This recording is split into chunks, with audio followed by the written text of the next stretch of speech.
Bonjour frères et sœurs dans la joie de notre Seigneur Jésus-Christ. Aujourd'hui, j'aimerais nous parler des ennemis de l'onction. Avant tout, c'est quoi l'onction? Le prophète Joël Francis Tato a déjà beaucoup parlé à ce sujet. L'onction est une puissance primordiale pour chaque chrétien.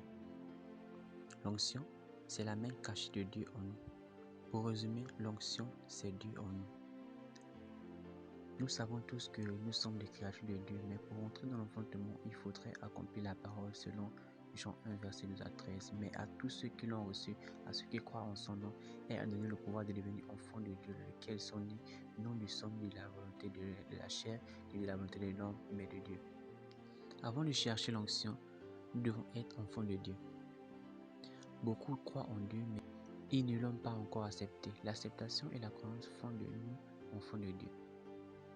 Lorsqu'on est déjà enfant de Dieu, deuxièmement, on ne cherche pas l'onction sans avoir le Saint-Esprit qui est la base de l'Église.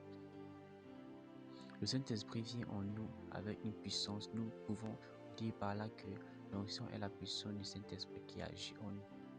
Mais la vie chrétienne n'est pas toujours rose. C'est difficile et beaucoup perdent l'onction. Qu'est-ce qui fait perdre l'onction? 1.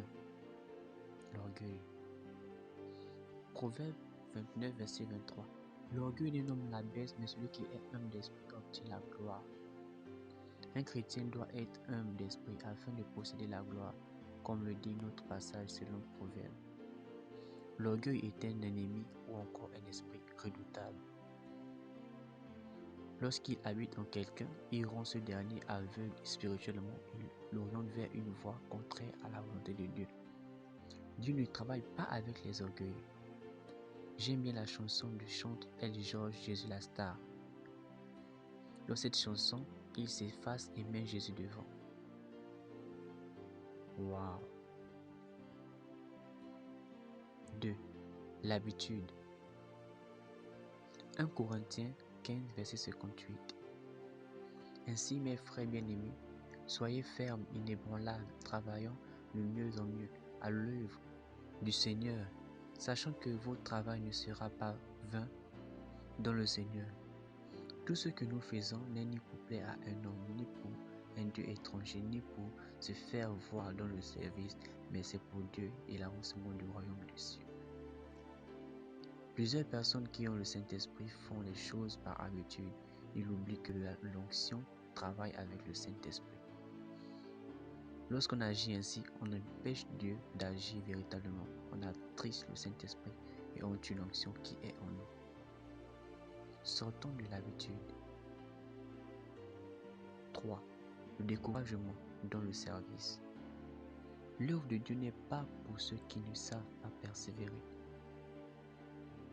Malgré les épreuves, les attaques, les échecs, les persécutions, nous ne devons pas nous décourager car le diable attaque toujours celui qui a quelque chose de précieux.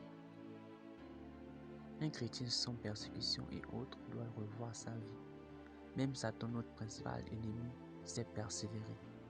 Lorsqu'il veut faire tomber quelqu'un, il essaie et essaie toujours. Même quand c'est difficile, il essaie encore. Et il ne s'épuise pas. Un chrétien qui se décourage facilement et abandonne limite les capacités de Dieu. Par la suite, il perd l'onction.